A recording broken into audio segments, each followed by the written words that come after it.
Еще раз доброе утро, дорогие друзья, наши будущие коллеги, я так понимаю. Я о себе еще немножко добавлю, так как нас уже ознакомили. Я закончил Московский государственный университет, дипломатическую академию при МИД России, аспирантуру в Киевском государственном университете.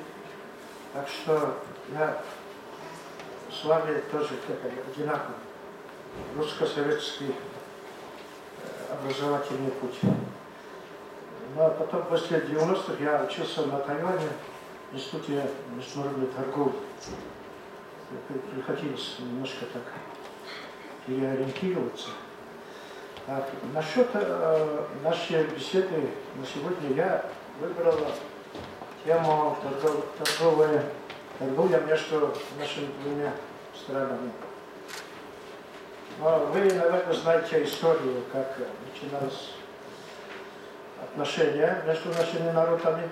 Но не буду рассказывать про 13 век. Но с 17 века начали активно развиваться отношения. Причем монгольский хан Артын-хан послал сушеные листья какого-то растения царю Михаилу, как его, Владимирович, да? Царю. Но он не обратил внимания на это сушеные листья, но потом, когда он захворал, придворные лекари, значит, решили воспользоваться этим растением. И он вылечится. И это оказался чай. С этого времени русский народ начал употреблять чай. Но вы сегодня представляете себя без чая. Так что монгольский хан первый, как свидетельствует история, значит, подарил чай. А чайный путь, вы слышали про чайный путь? Когда тысячи караванов верблюжьих поставляли чай в Россию. Это продолжалось до тех пор, пока не открыли Транссиб. Что там, хотя Монголия с 17 века оказалась колонией Цинской империи, но все равно монгольские караванщики доставляли вашим предкам чай. Поэтому, если говорят про шелковый путь, то тоже тут надо понимать тоже про историю чайного пути. Есть наш проект такой, чайный путь. Но активно начали торговые отношения после русско-японской войны, когда японцы после войны, хотя они победили, но потом, когда начались переговоры, японцы заявили, что в их интерес не входит Монголия. Поэтому российские власти решили увеличить свое влияние в Монголию, но не путем конфронтации или войны с китайцами, но они решили экономическими и культурными средствами завоевать доверие в Монголию. Ну и начали создавать русские школы там и помогать, оказывать экономическую помощь. После Синьхайской революции, как вы знаете, Монголия объявила, это 1911 год, объявила свою независимость, восстановила свою независимость. А в 1912 году первый договор между Монголией и Россией подписали. С того времени, значит, русские начали торговать.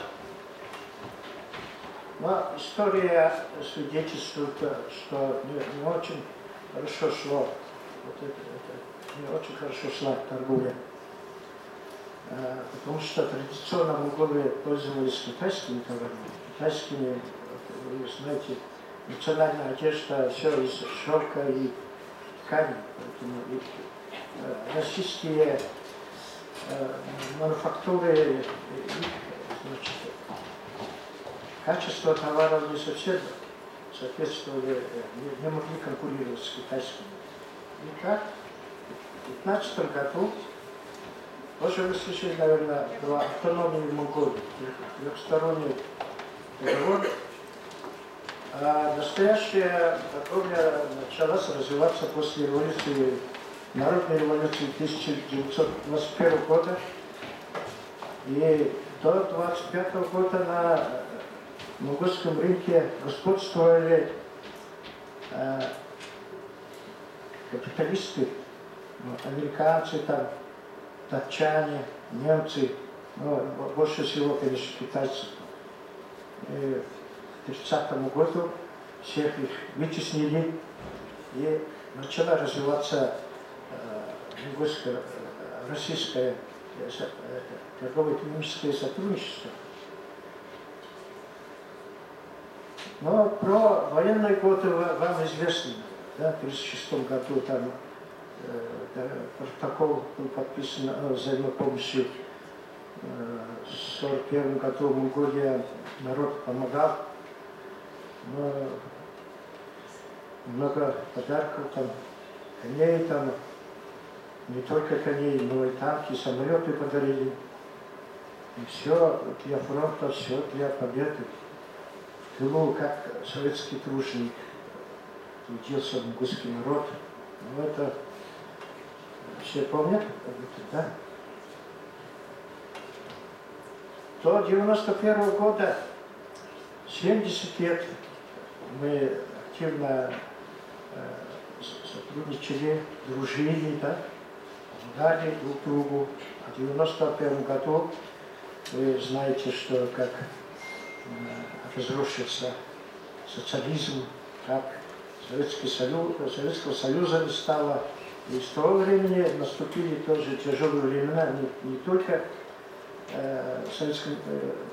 не только в России, но и в Монголии. 90% внешней торговли приходилось на Советский Союз. Поэтому все это в одночасье разрушилось. И наш торговый оборот упал 10 раз. И в 1998 году самый минимальный объем торговли. Это 198 миллионов долларов торговый оборот. И это 38 миллионов монгольский экспорт в Россию. Наступили такие печальные времена. Вот в это время, как раз в конце социалистической эпохи, я начал мою дипломатическую службу в Москве. С 1988 по 1991 как раз все разрушалось. А потом я вернулся в 1996 на эту работу и вернулся только в 2007 году. Так что я являюсь живым свидетелем конца наших социалистической дружбы и разрухи и начала восстановления с 2000-х годов. Впервые восстановился баланс, не баланс, а торговый оборот. Более 1 миллиарда долларов США. Но и современный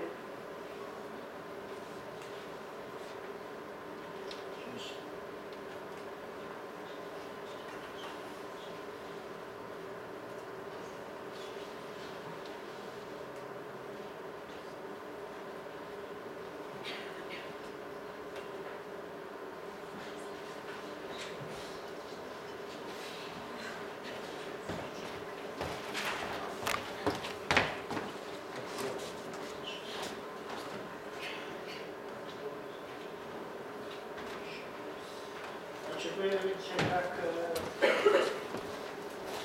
ставится вопрос в различных сферах. Главное, конечно, экономическая отношение. Ну, про то, что в обоих странах начались реформы, и внешние отношения сейчас стали партнерскими, на равноправных и взаимовыгодных отношениях. А у нас сейчас в концепции внешней политики говорится, что приоритет отводится двум главным соседним странам. Ну и тут еще и для балансировки пользуются таким понятием, как третий сосед. Сюда входят все страны, все основные страны, кроме наших двух соседей. А про Россию тоже тут все понятно, да? Как там из-за Крыма и Украины там изменилась ориентация внешней политики, особенно экономической политики на Азию, азиатско-тихоокеанский регион, и тем более с Китаем, как развивается. А наши страны ежегодно проводятся справкомиссии, там отмечаются наши задачи, на что обращать внимание. Если слышали экономический коридор, да? На что мы обращаем внимание? Нужно много инвестиций именно в приграничные районы, нужно увеличить торговый оборот, расширить транспортную инфраструктуру и как нарастить производственную мощность предприятий в регионах, как укрепить сотрудничество в разных областях. Образование, связи, там, культуры. Ну и про окружающую среду тоже не забываем. Да. В городах, особенно в Пекине или в Алматы, и как называл Владимир Владимирович недавно в своем послании, да? Какие города оказались в таком тяжелом положении, что-то окружающей среды. Но и будем вместе поднимать, повышать конкурентоспособность на мировом рынке. Теперь про нашу торговлю за прошлый год. Наша торговля между двумя странами достигла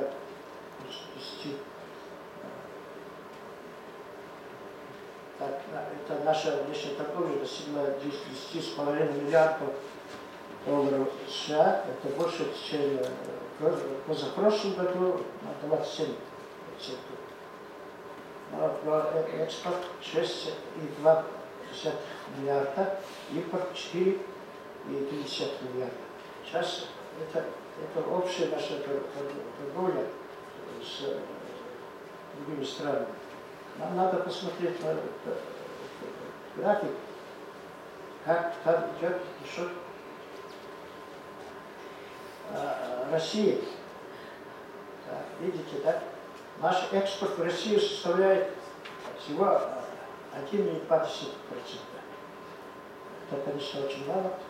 По сравнению с Китаем, наши 80,5% нашего экспорта идет в Китай. Видите, как до 90-х годов все шло, значит, на Советский Союз, а теперь, видите, поменялись местами. Китай больше всего идет. Россия чуть больше, чем Германия. Но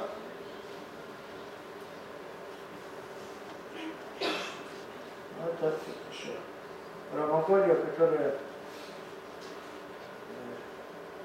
не про Россию.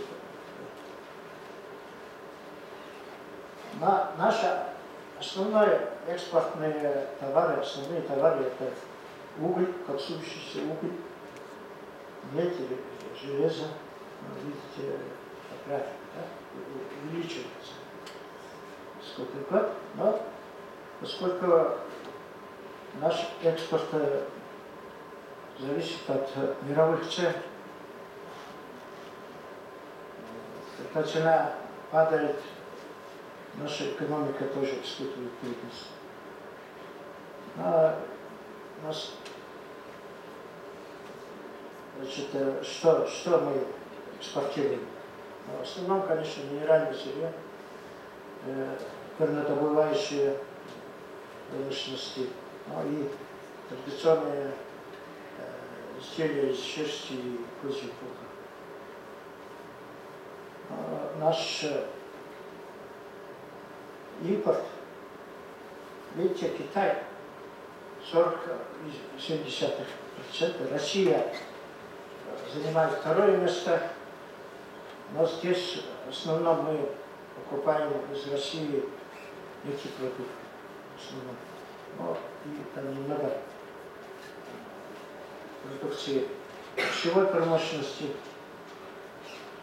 А наш экспорт 1,2% занимает немного плавниковый шпат и немножко мяса в основном. Наш оборот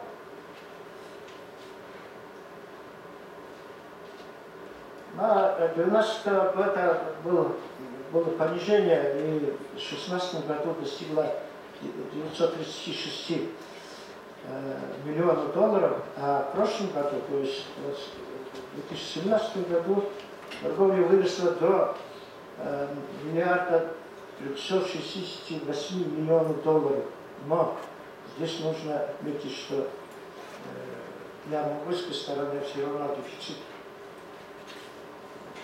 Торговый оборот, торговый баланс тоже остается огромным.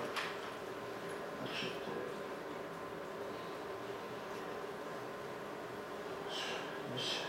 ну, так быстренько пройдемся.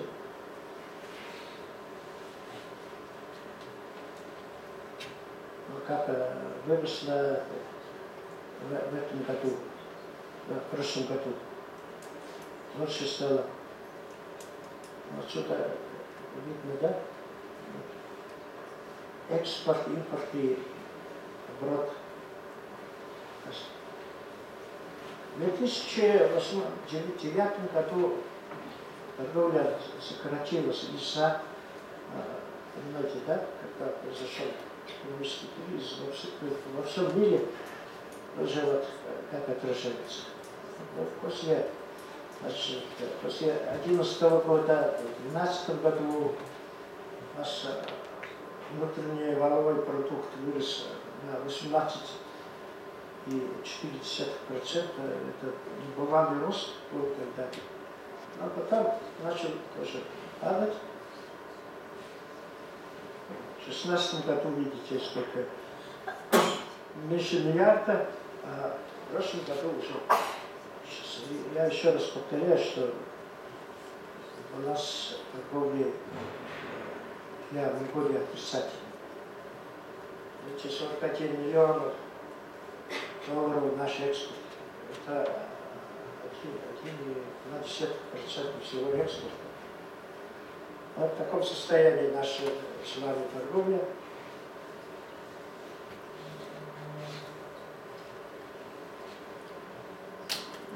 Вот вы быстренько посмотрите, да?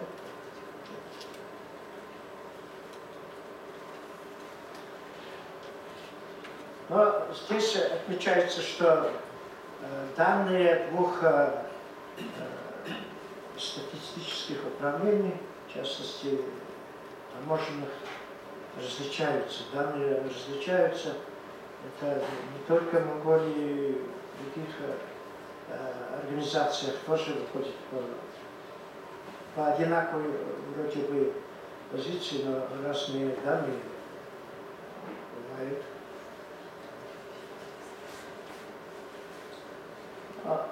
какие, какой товар идет из Монголии в Россию, видите, да? Большая часть генеральный продукт, я говорил, главный шпат, ну и сельхозтовары продовольственные, это ну, основные. И в маленьких процентах идут другие, но не богатый набор.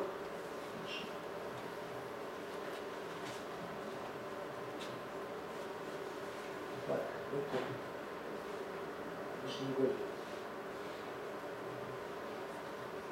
это из России идет тоже, вот видите, 74, там, 50%. Это все нефтепродукты.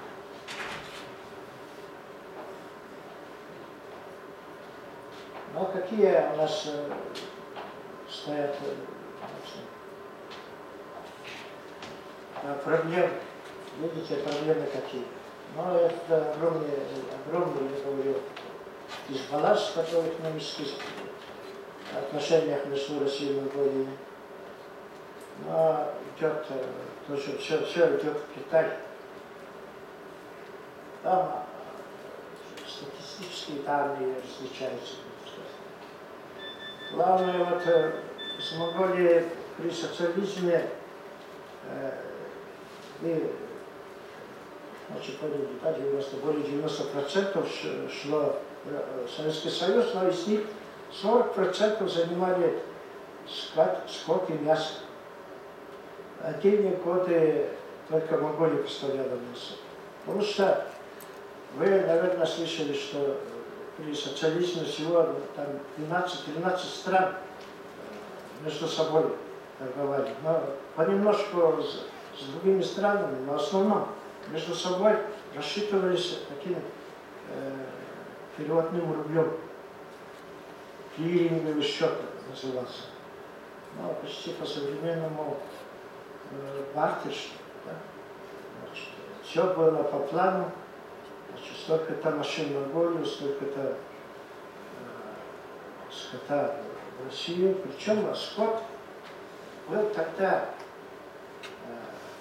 под контролем государства, поэтому там ветеринарные проблемы не было. Поэтому брали живой скот, от 2 до 3 миллионов овец перегонялись на российскую территорию, а там загружали вагоны и возили. Мелкий рогатый скот, конечно, в Средней Азии, эти говядина, да, коровы, там они бурят мясотрон, там Иркутск мясотрон, Читу, там, кассирующие.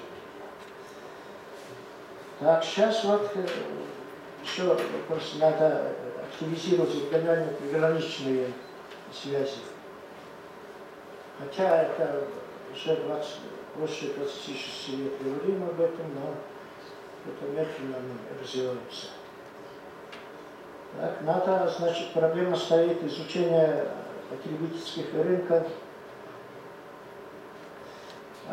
Здесь надо отметить, что если разрешают мясопродукцию, а также сырье с монгольского скота и изделия из этого сырья, то здесь стоит жесткий ветеринарный контроль, требования очень высокие. И тарифы таможенные высокие, и также что требуется?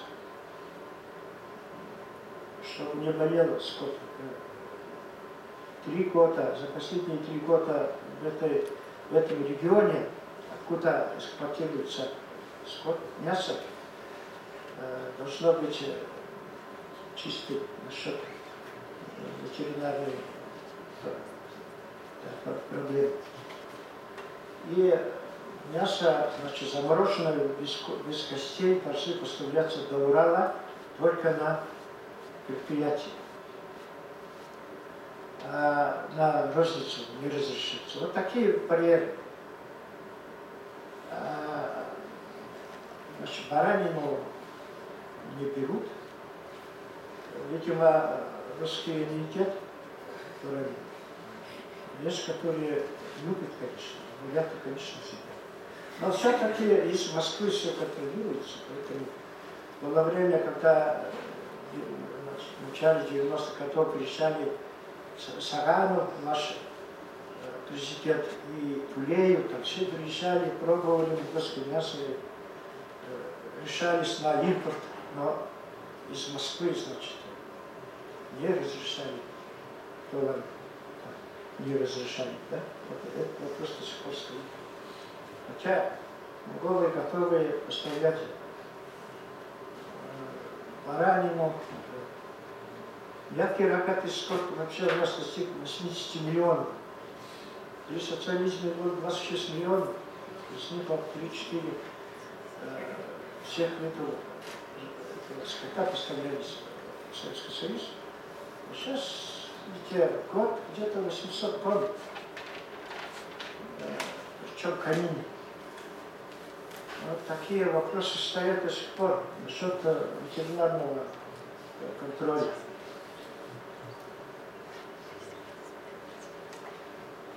Надо, конечно, больше пропагандировать и агитировать наших и ваших бизнесменов, чтобы они активизировали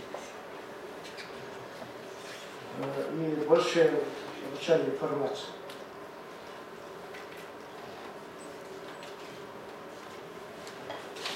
Таким образом, необходимо дальнейшее развитие взаимоотношений между нашими двумя странами.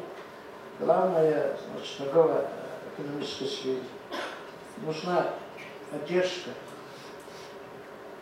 как вот это снять все эти барьеры, как вот больше увеличить наш экспорт. Вот в чем проблема. Поэтому необходимо активизировать работу по широкому спектру, какие могут быть перспективные направления. Вот туризм, развитие инфраструктуры, да, других культурных, гуманитарных связей. Вот вы слышали про проект ГЭС Монголии, да?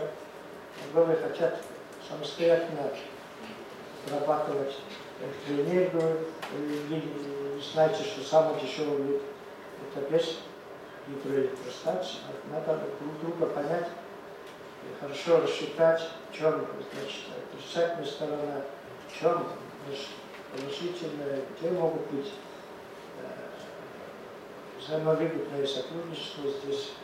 Но российская сторона предложила поставлять электроэнергию, но особенно западный регион получает, хотя получает, но дороговато получается. Поэтому надо хорошенько подумать, но не затягивать эту проблему дальше. Но и активно сотрудничать в трехстороннем проекте по созданию экономического коридора. Но у нас считают, что при создании экономического коридора больше обращают внимание на развитие инфраструктуры, дороги, там, транспортные, да, ЖД и автомобильные дороги. Но вместе с тем должны развиваться и предприятия, и это сотрудничество надо строить. Не только там традиционные там, сырье, там, мясо, там, кожа и шерсть. Но насчет этого я хочу еще напомнить, я говорил, Первую и Вторую мировую войны российская сторона увеличивала импорт именно сельхозпродукции. Шерсти, там, кожи, там. Все это для военных нужд. Помните, да? В основном там кавалерия была, солдаты зимой, почему они не замерзли, как немцы, как в Москве. Про эту историю вы помните, да? День и ночь. В основном монгольские женщины шили там, шубы, делали валенки, рукавички там. Но это немножко, конечно, помогло. Еще подарки такие, если вспомнить, да, 500 тысяч коней, это танки немецкие замерзали, не могли. Но россияне, русские, советские солдаты и монгольские кони, такую тяжелую ненастную погоду они преодолели все преграды и пошли до Берлина. Вот такая славная наша история, конечно. Но не только монгольские кони, там самолеты, танки подарочные, как они. Хотя каплю, вот это была помощь, конечно, реально. Этим надо гордиться. Поэтому в заключение хочу насчет сотрудничества на новых видах. Поэтому я вот предлагаю коллегам на предыдущих наших конференциях надо привлечь российских олигархов, у кого сейчас много денег, и когда они в Америку или там в Лондон, все, да, спрятали, сейчас начинают их конфисковать, и эти деньги некуда девать. Вот вы слышали про Алексея Берга, да? Тоже большой олигарх. Он сейчас, у него 1,5 миллиарда забрали в Лондоне. У него там еще остается, конечно. Он начал строить теплицы в самом солнечном месте России, там, на юге, где-то там в Краснодарском крае, что у нас тоже есть много солнца. И значительно свободнее, там нету этих грабителей, там, как это называется, которые отнимают богатство богатых. И криминала нету. Есть возможность там развиваться местно. И дальше не обратно в Россию, но, конечно, для России надо развить и Монголию, но дальше как? Монголия со всеми странами в хороших отношениях. И с Северной, и Южной Кореей, с американцами. Поэтому недавно говорили, вот, устроим встречу между Кимом и Трампом в Ламбате. Вместе с Сингапуром оставались в списке вот этих возможных мест. Но, к сожалению, решили встретиться в Сингапуре, но сейчас тоже стал вопрос вообще отборе этой встречи из-за американцев. Но это вы сами уже слышали, да? Какая проблема возникла. А нам главное, вот этим западным странам надо совместную продукцию поставить, начать поставлять, в частности, вот, органическую продукцию, которая сейчас очень актуальность. Поэтому есть возможность с российскими деньгами, монгольскими просторами, свободой там воспользоваться. Наше общее благо. Поэтому я в конце моей короткой лекции хочу пожелать вам больших успехов в учебе, здоровья, конечно, и чтобы ваши мечты сбылись в скором времени. И чтобы прошли успешную карьеру, лучше, чем с моим коллегой. Мы с ним сейчас уже дипломатическую деятельность закончили. На свое время мы трудились, конечно. Каждому на своем месте работали. Поэтому мы сейчас преподаем в Институте международных отношений нашего государственного университета. Поэтому здесь и там мы общаемся с вашим коллегами. Поэтому еще раз хочу пожелать всех благ и спасибо за внимание. И теперь, если будут вопросы...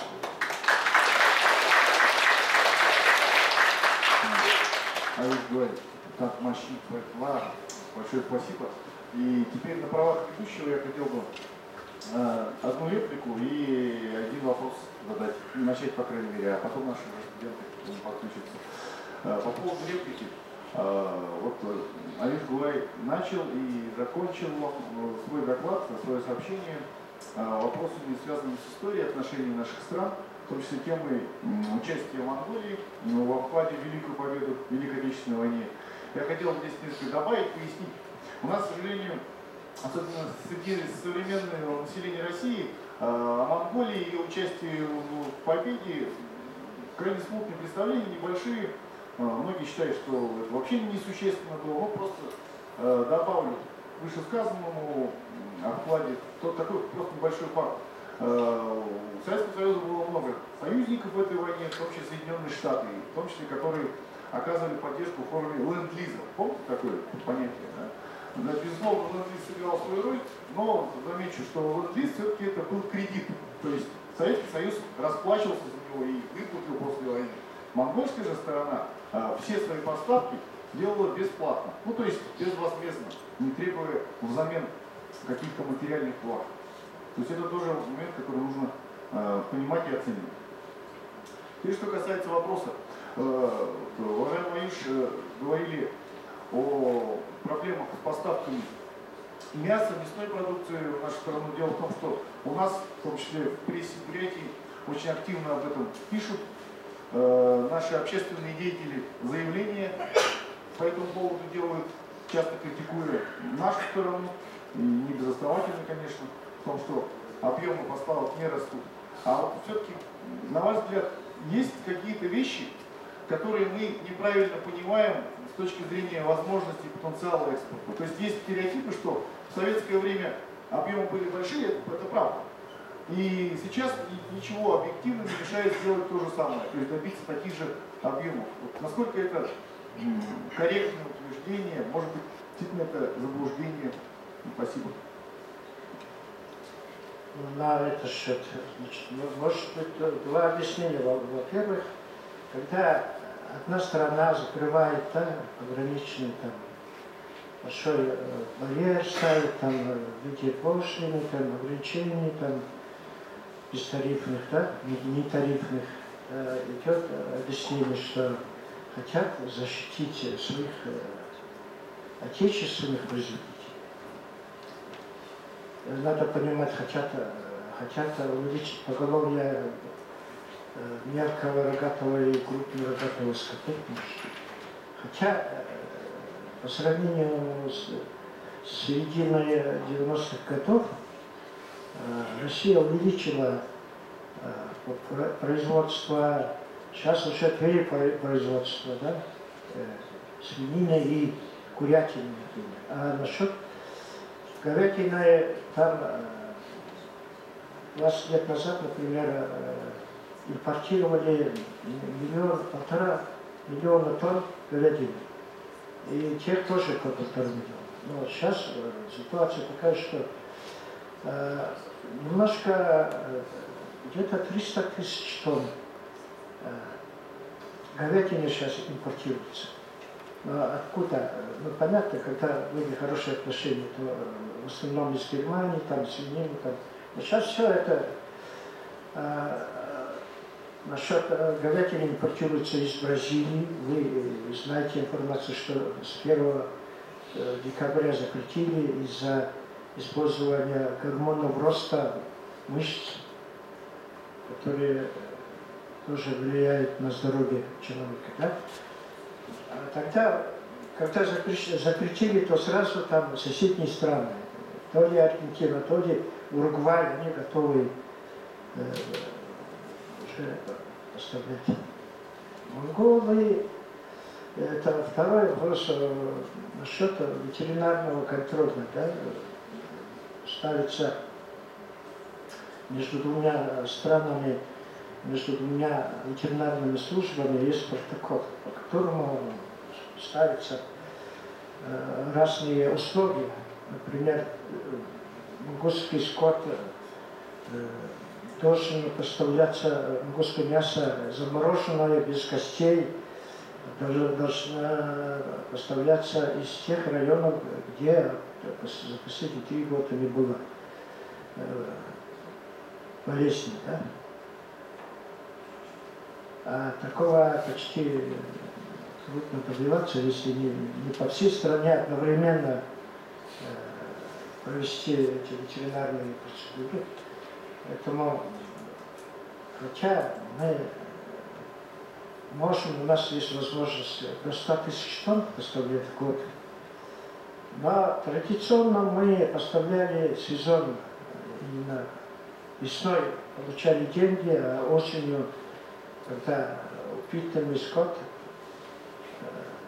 идет на забор и поставляется. Это в то время еще при социализме живом весе уже, да? Поэтому в настоящее время такие ставятся вопросы. В-третьих, я могу сказать, монголы 1000 лет питаются этим мясом.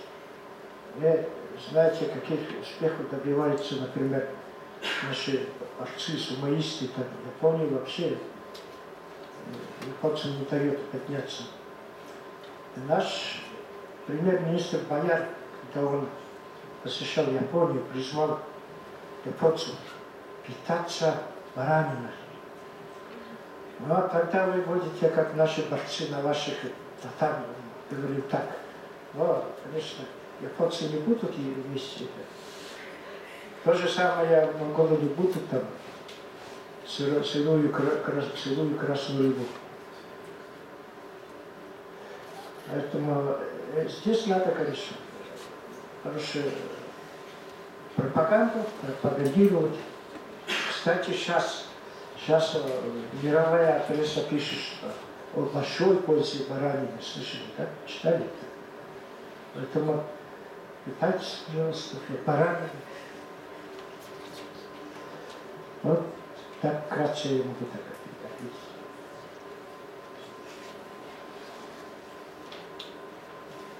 Спасибо.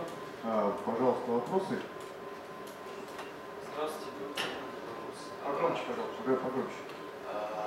На фоне снижения товарооборота между Россией и Монголией и увеличением товарооборота между Монголией и Китаем, какова роль третьего соседа в развитии торговых отношений между Россией и Монголией? То есть препятствуют они или способствуют этому плане? И какие государства в этом отношении в роли третьего соседа? Во-первых, я сказал, что приоритет дается 2 соседним странам. И, во-первых, это. Во-вторых, мы хотим с 2 соседями одинаково, на одинаковом уровне, взаимовыгодно и равноправные отношения. Но, к сожалению, получается, вы видите, сейчас график посмотрели, 80%, более 80% торговли сейчас делается с Китаем. Насчет третьих стран, это больше политические значения. Наш коллега может попробовать объяснить, потому что насчет этого его больше интересовал, потому что он на Западе тоже много лет работал. Насчет отношений с 2 странами, например, наша внешняя политика, это концепция внешней политики указано, что наша страна не насчет военных блоков или союзов, да, есть такая статья, что не предоставляем военные базы, не будем участвовать в военных союзах и так далее. Да. Поэтому Монголия пока только наблюдатель Шанхайской организации сотрудничества. Потому что эта организация была создана с самого начала против терроризма. Хотя в Монголии таких террористических актов не было, но есть теоретические возможности таких вещей. Потому что у нас на западе Монголии целая область. Там воюнки, там казахи живут, у них вера мусульманская. Но мы знаем из практики больше мусульмане, среди них террористы появляются. Да? Поэтому можно, можно считать, поэтому Монголия наблюдатель. Вообще не посторонними, но наблюдатель. Участвует в большинстве мероприятий. Пока вот нет решения вступить в эту организацию. Но насчет этих стран, больше я думаю, политически, чтобы ни к одному из великих наших соседей не примкнули или стали под их контроль. Да? И третьи страны, конечно, с нами торгуют, но вы посмотрели, некоторые страны импортируют монгольских товаров больше, чем россияне. Вы смотрели, там, американцы как там. Да? Поэтому больше они покупают, конечно, эти наши доброкачественные товары из шерсти, козьего пуха, там, изделия из драгоценных металлов, там, в основном. Путь далекий, конечно, и меньше, но ценные товары. Но от них, конечно, из Кореи, Японии мы больше, наверное, как и Россия, импортируем больше там, автомобилей, там, электронику. Вот такая торговля.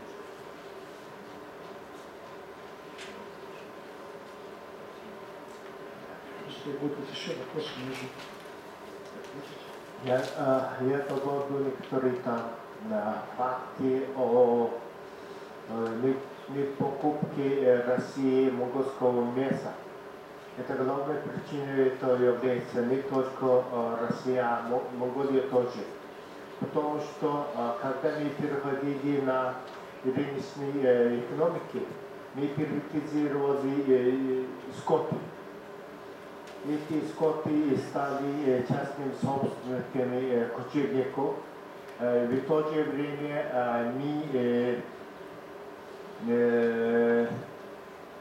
раньше ветеринарная служба была это государственная служба. Из приватизации скота ветеринарная служба стала частным обслуживанием. Из этого начиная эти скотоводы экономии денег, они не заботятся о скоте. В это же время у нас стало побольше болезней скотов. Из-за этого Россия запрещает импортировать наше мясо. А теперь, я думаю, со временем изменится, потому что недавно, в прошлом году, парламент одобрил закон о ветеринарной службе. Сейчас мы начинаем создать государственную ветеринарную службу, и мы работаем, чтобы эти скоты были здоровыми. В этих случаях это займет где-то 2-3 года. После этого скоты будут более здоровыми, в российской стране не будет причины запретить наше мясо. В этом случае, я думаю, это снова возобновится импорт России монгольского мяса, и некоторые вопросы не можем решать. С другой стороны, Монголия уже предложит Евразийский экономический союз, чтобы подписать договор о свободной торговле. в этом случае у нас не будут таких больших препятствий. В этом случае монгольский экспорт в Россию будет намного возрастать. Они в прошлом году сделали один изучение, по которому, может быть, это в течение двух год наш экспорт будет возрастать намного больше, чем предыдущие годы. Спасибо за очень такое емкое дополнение, разъяснение. Будем надеяться, что все это воплотится в жизнь. Мы более активно будем закупать вкусное, экологически чистое монгольское мясо, монгольскую говядину и будем активно продавать монгольскую баранину, следуя советам наших уважаемых гостей. Прошу, еще вопрос? Пожалуйста. Здравствуйте, студент первого курса исторического факультета отделения международных отношений. Я бы хотел спросить о монгольском дуглике. Как мы знаем, это слабая валюта. Что нужно или надо сделать, чтобы он начал иметь больше веса к отношению рублю и китайскому юаню? Спасибо. Насчет национального тугрика. Не стоит такой проблемы, чтобы он мировой валютой стал. Но наша экономика зависит от экспорта горнорудной продукции. И это зависит от мировых рыночных цен. Все это отражается на публике. Когда увеличивается нефть, цена нефти уменьшается. Как и рубль, так и иностранная валюта, мертвая валюта, да, в нашем случае, влияет на публик, на незначительные колебания каждый день идет. Сейчас, например, это 1 рубль равняется 38 рублей. 1 рубль 38 рубликов. Когда рубль укрепляется, то рубль тоже поднимается. Такая зависимость. А так не стоит такого просто, чтобы котировался рубль в мировом рынке. Но со всеми основными валютами каждый час, каждая секунда связано.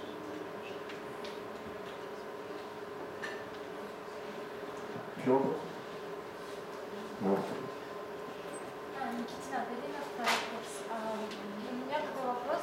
Расскажите, пожалуйста, как вы начали свою дипломатическую службу, с чего вы начали, как нужно, с чего начинать и что нужно для этого? Напомню, что нужно сделать, чтобы ваш путь повторить? Но, во-первых, сейчас не те времена, когда мы общались там при социализме всего там, там 15 стран, там Куба, Вьетнам, да, и восточноевропейские страны. Но были, конечно, отношения были с другими главными капиталистическими странами. В моем случае я после окончания МГУ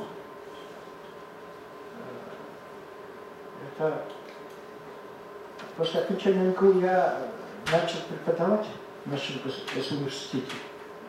Потом в то время и в Союзе, и у нас главное требование для молодых преподавателей было защитить кандидатскую, вступить в коммунистическую партию. И очень большая очередь в партию, и очень большая конкуренция была на аспирантуру. А сейчас, почему я говорю другие времена? Сейчас каждый, кто пожелает, может поступить, да? Конечно, там сдача. Но не конкурс. Да, там на одно место конкурировали там 10-20 там, молодых преподавателей. Сейчас вы можете подготовиться, сдать там минимум и стать уже, да, научным работником. И в моем случае, после 2 лет преподавания, я поехал, но я сдал конкурс. Там со мной 10 человек сдавали экзамен. Но я первый год меня подвели. Хитрые люди в свое время еще были. А второй год я поехал в Киев после Чернобыльской аварии учиться. Ну и когда я закончил аспирантуру и сразу поступил на эту службу внешних отношений. Да? Приехал в посольство России, в посольство Монголии, России. Я отвечал за вопросы производственного обучения и повышения квалификации. В то время тысячи молодых людей и молодых инженерно-технических работников повышали, значит, свои знания в Советском Союзе. Там я 3 года отвечал за этот вопрос. Потом вернулся, в 91 году вернулся, там уже все, каждый, кто мог, стали там, директорами кооперативов, там, компаний. Там. Мне пришлось тоже прийти туда, частную предпринимательство. За это время я создал 2 кооператива и 1 международный с Тайванем компанию. Но успешно работал я 6 лет. За это время я учился в городе Шинчу, называется, на Тайване. Это тайваньский промышленно-технический парк. Там эти основные компании, там Acer, там и другие известные тайваньские. Там я учился на торгово-экономических курсах. Почти год. Ну и начал свою деятельность в Иркутске и здесь. Поэтому я знаю Иркутск и Улан-Удэ. Но вчера я хотел, не узнал. Совсем измениться за 20 лет. Все изменится, город развивается. Поэтому вот такие мои... Я начинал такой путь. Но если дальше, то это будет долгая история, поэтому позвольте мне на этом остановиться. Спасибо. Наверное, дополню, не ошибусь, если скажу, что помимо всего прочего нужно, конечно, упорно учиться. И в данном случае для наших студентов Восточного института исторического факультета очень важно, как никогда, знание иностранных языков, чем больше, тем лучше. То есть, причем понятно, что не нужно зацикливаться только на западных языках, нужно изучать восточные языки. Более разворот на восток уже давно объявлен. Нужно исследовать данные тенденции, и я думаю, все у вас получится. Спасибо. Вопрос еще? Насчет знания иностранных языков это обязательно для сотрудников внешних отношений. 2-3 языка как родной должны знать. Даже лучше, чем иностранцы должны знать их язык. Я, например, и мой коллега тоже по 3 страны. У меня чуть там понемножку китайского, там, немецкого, польского. Потому что это полезным оказывается. Когда я езжу на машине из Москвы до Германии, приходится по Корше ехать. Они там же номера ставят, хотя дипломатические, но все равно Раши, Рус. Да? Там милиционеры или там лесной, на лесной опушке, там кафе, там туда зайдешь за чашечкой кофе, там поляки. Смотрят номера и начинают там светиться. Потому что исторически вы уже знаете такое отношение такое. Если по-русски я заговорил, они чуть ли не убьют. Приходится по-польски общаться. Проszę pana, przepraszam. No tak, przekład приходится. Поэтому вот язык в любом случае приходится. Но насчет моего выступления, если вы позволите, я сяду. Я начну с того, что вам, видно, не скучно. Перед этим я представлюсь. Меня зовут Сантиметов. Я проработал в дипломатической службе Монголии 30 лет. В частности, я работал за рубежом в Алжире, Брюсселе, Женеве и Париже.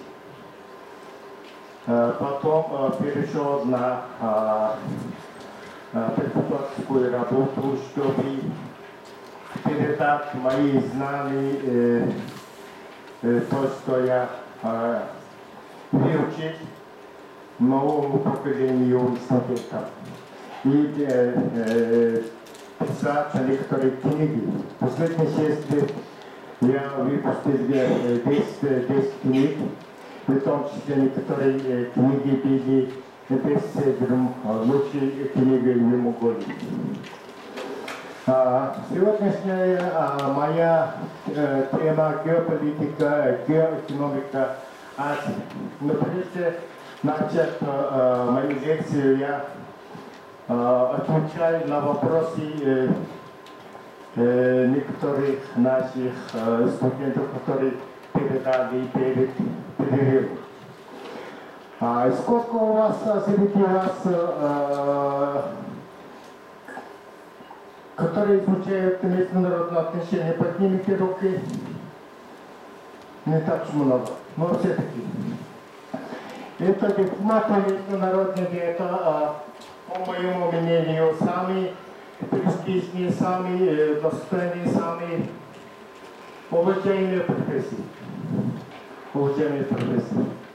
Вы знаете, самые почетные 3 категории человека профессии. Самые уважаемые 3 категории человека. Это кто?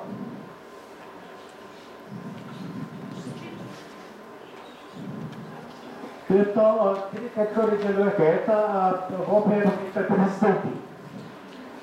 Во-вторых, это министры иностранных дел. Это третьих, это дипломаты.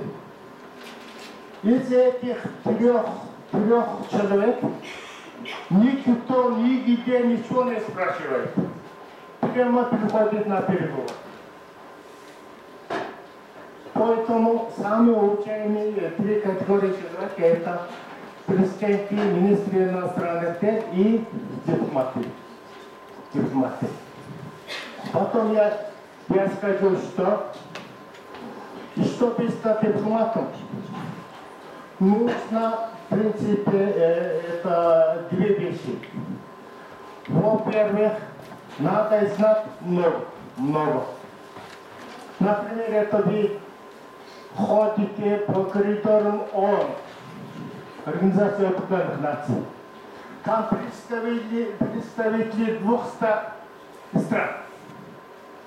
Вы встретитесь с любым из них. У вас должно быть знание о стране, о человеке, который представляет этот человек. Это, например, это из Ливии. Вы должны знать Ливию, религию, страну, где она находится, особенности африканских стран. потом Сербия, где она находится. И Тайвань. Точнее знать много, во-первых.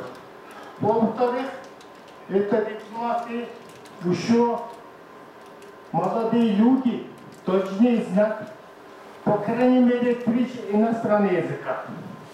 3 иностранных языка. Сейчас, вы знаете, это мир является большой деревней. Эпоху глобализации. Вы должны говорить со всеми, по крайней мере, это, если вы знаете 3 языка, вам достаточно будет общаться с ними по какой-то мере. Поэтому иностранные языки должны знать. А молодым я скажу уже одну вещь. Это не только много знать, а использовать эти знания. Это самое главное. Самое главное. А сегодня я вам расскажу, вам дам понять только одну вещь. Азия становится центром мировой политики. Я хочу это вам дать знать. Сейчас это начнем нашу лекцию.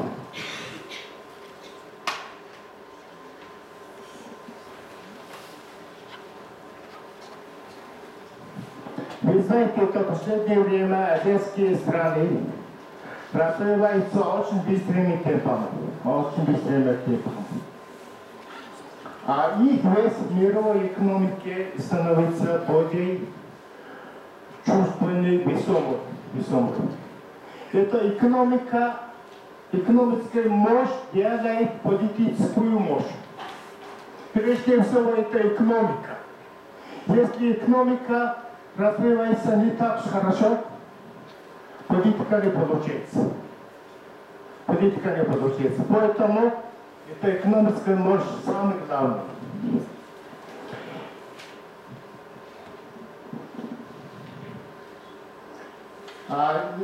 Потом я вам покажу один слайд, где будет показана веси разных стран в мировой экономике, в мировой политике последние 2000 лет. 2000 лет. Вот эта картина. Вы знаете,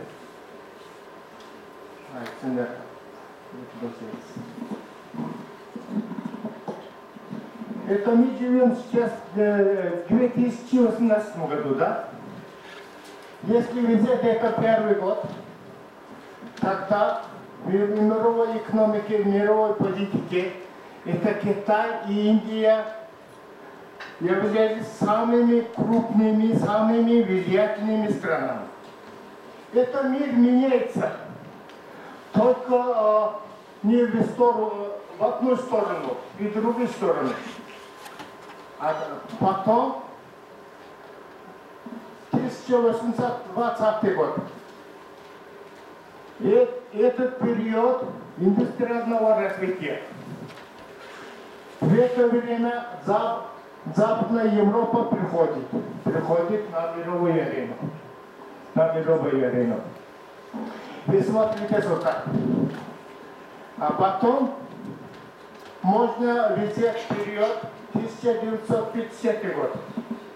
Это было после военный период, когда мир начал меняться.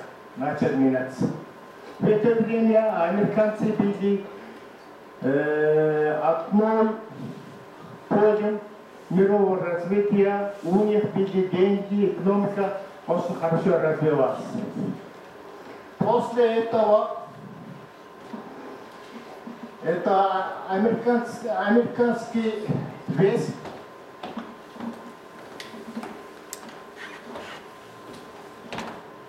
вы видите здесь. Это азиатские страны уменьшились. пришел сюда, где-то меньше 20%, где-то 10. Потом это американский вес резко возрос. Теперь это третий период, когда Индия и Китай возрастают. И здесь можно увидеть, когда промышленная революция была, самые развитые страны были это Англия, Великобритания. Когда экономика Великобритании возрос меньше 1%. Потом, после Второй мировой войны, американская экономика возросла более чем 2% в год. Потом, когда японское чудо было, японская экономика возросла 1,5% в год. А теперь Индия, Китай, их экономика возрастает 6,5% в год.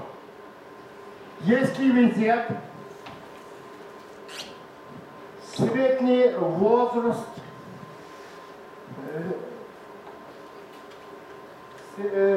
средний прирост китайской экономики в среднем в год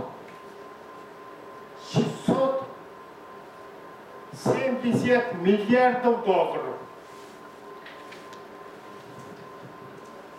670 миллиардов долларов. Только в один год. У России GDP сколько? Валовой внутренней продукции.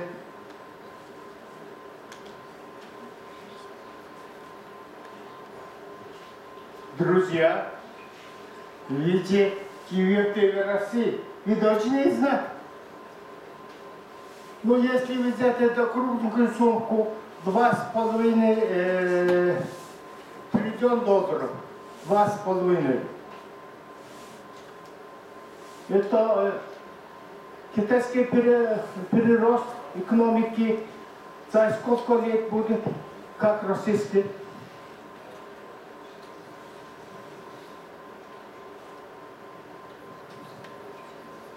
Четыре года.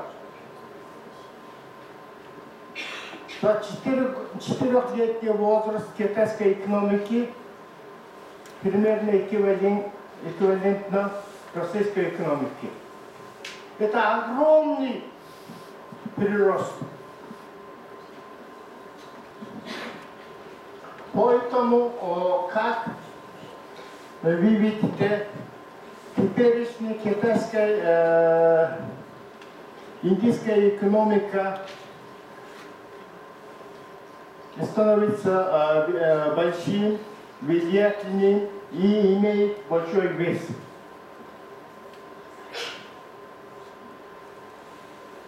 Теперь возьмем еще другой пример.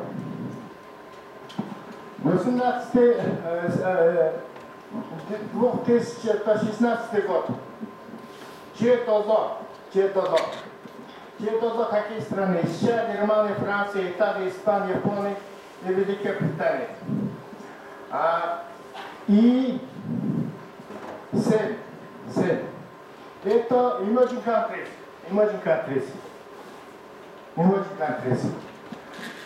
В эту группу входят Китай, Индия, Бразилия, Россия, Южная Африка, Мексика и Турция. И здесь вы видите,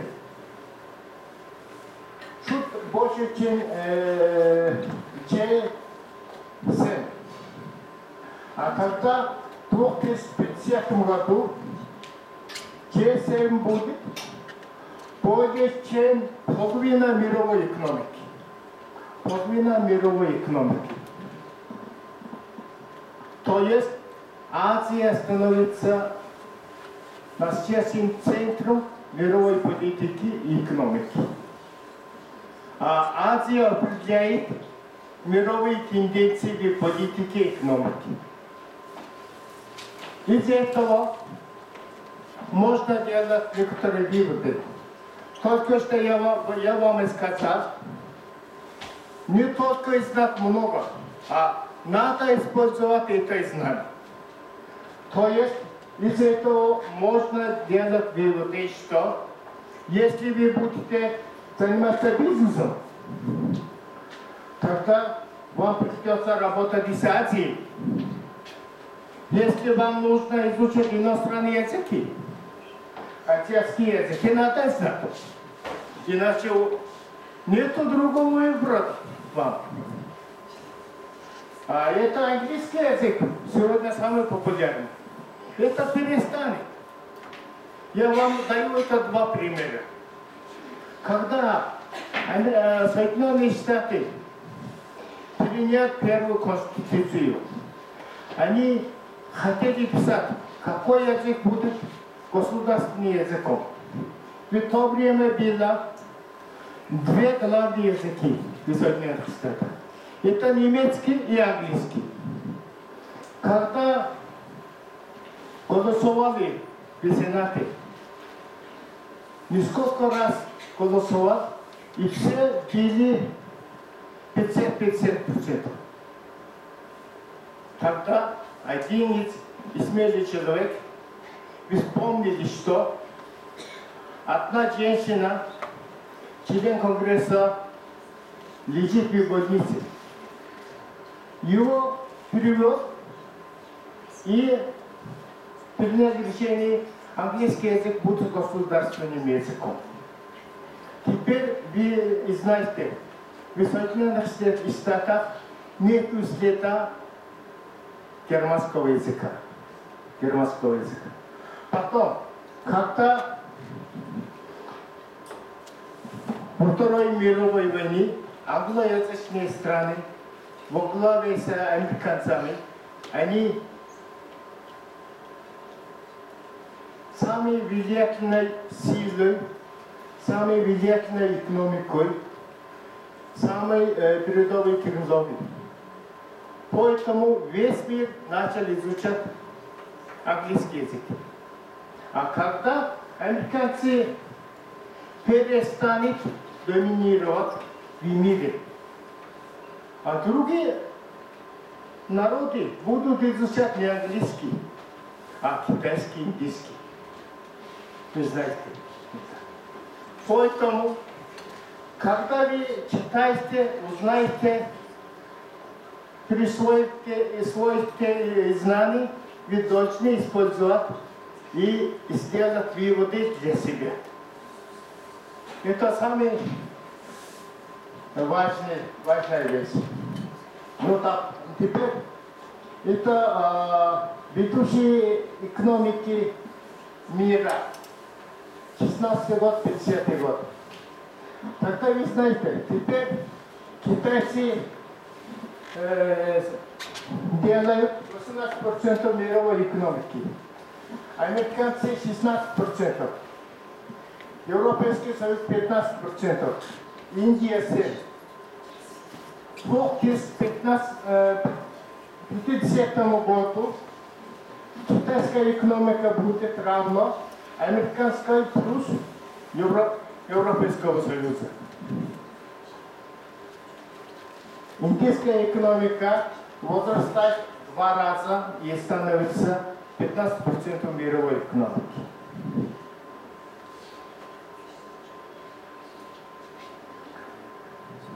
Как вы думаете, это ценные резервы разных стран? Это ценные резервы американских и китайских. Какой из них больше? У кого есть больше денег? У китайцев. Вы видите, это 3,5 триллиона долларов. Ценные резервы у китайцев. У американцев 118 миллиардов долларов. Большая разница. Большая разница. А теперь половина и всех наличных денег в мире принадлежит китайцам. Половина наличных денег. Поэтому деньги теперь у китайцев, у других emerging countries. А эти, как мы говорим, это высокоразвитые страны. Они были богатыми странами до 2009 года. То есть до мирового денежного финансовых кризиса. После этого они стали все должниками. А emerging countries, китайцы, Индия и другие страны, нефтеэкспортирующие страны, они стали донорами мирового масштаба. А вы знаете, это в последнее время создается очень много фондов богатства. Независимые фонды богатства. И здесь вы видите очень большие фонды, эти принадлежат emerging countries. То есть действительно деньги находятся теперь в этих emerging countries. А вы знаете, это разные фондовые биржи. Где они находятся? Фондовые биржи.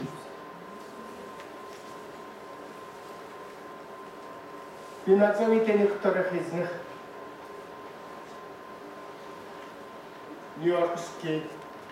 Смелее, вот, господин Сашков пытается с вами активно взаимодействовать, то есть вы не скрываете своих знаний. Нью-Йоркский биржи. Гонконгский, Мюнхенский, Лондонский, Парижский. В этих биржах деньги принадлежат не богатым западным странам, а emerging countries и сырье экспортирующим странам. Поэтому деньги перешел на другую сторону.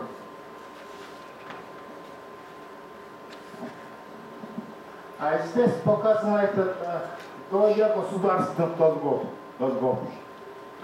И видите, и здесь, и все западные страны, у них имеются долги где-то 100% от валового национального продукта.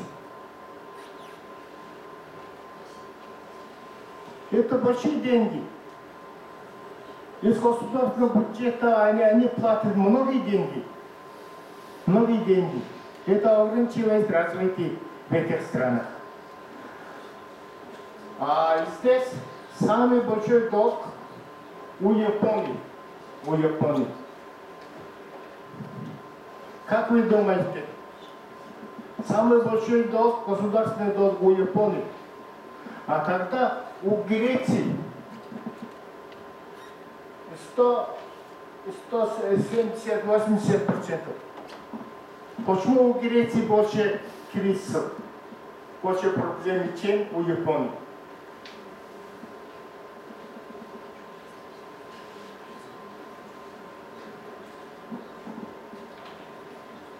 Потому что государственные эти долговые бумаги у Японии покупали это японский народ. А народ доверяет правительству. Поэтому там нет проблем. А когда эти государственные ценные бумаги продаются на западных фондовых биржах, там надо платить вовремя.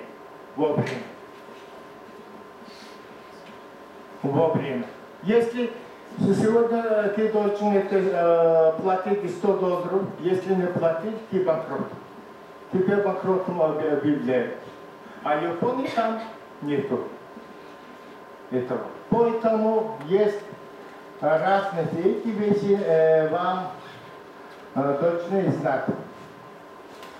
Что представляет Азия на международной арене? Здесь вы видите, что населяющие Азию страны это 48 стран. 48 стран. Это 48 стран, это эквивалентно где-то 1/4 членов ООН. Потом Россия и Китай являются постоянными членами Совета Безопасности. А потом, кто решает, определяет мировую политику? Теперь. На самом большом уровне. Кто определяет политику?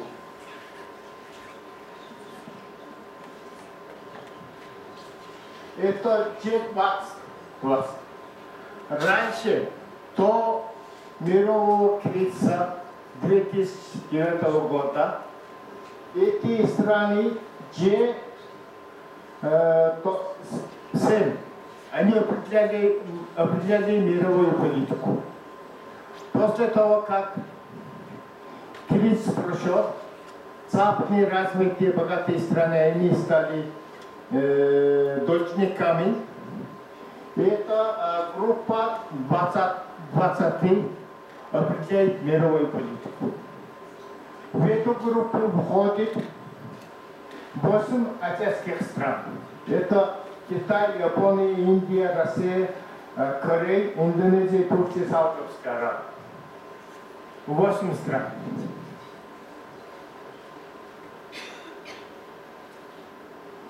Поэтому из этого можно сделать выводы, что азиатские страны становятся в центре мировой политики. Если взять территорию населения, тогда Азия занимает очень важное место в мире. Например, это 30% суши, и здесь проживают 4 миллиарда человек, которые составляют 60% населения мира. Это западные страны, США, Европа, Япония, будут составлять всего 9% населения мира к 2050 году.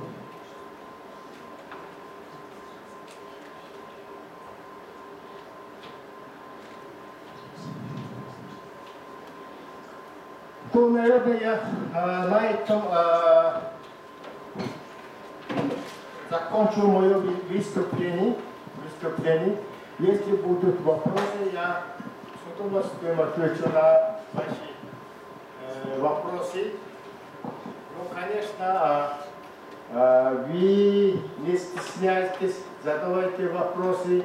Мы, конечно, так разделяем наши жизненные опыты с вами, видя, как наши дети, поэтому мы должны разделять наши опыты с вами. В конце я вам скажу это еще одну вещь. Когда я был студентом МГИМО, последний курс я проходил практику в Париже. Там я во Франции из одного журнала читал одну хорошую статью, которая стала девизом моей жизни. Там написано, что в жизни человек должен делать три вещи, мужчина. Первая вещь – это создать хорошую семью, иметь детей. Это первая вещь. Вторая вещь – это написать книгу. Это было в двух смыслах. Во-вторых, Во-первых, ты проходишь и свою жизнь и делаешь многие ошибки.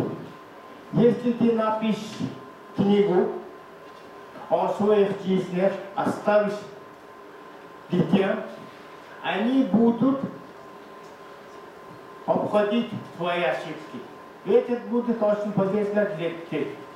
Во-вторых, после того, как ты исчезнешь из этого мира, после тебя останется только произведение, книги. Поэтому ты должен написать книгу. В-третьих, создать семейную семейную учебу.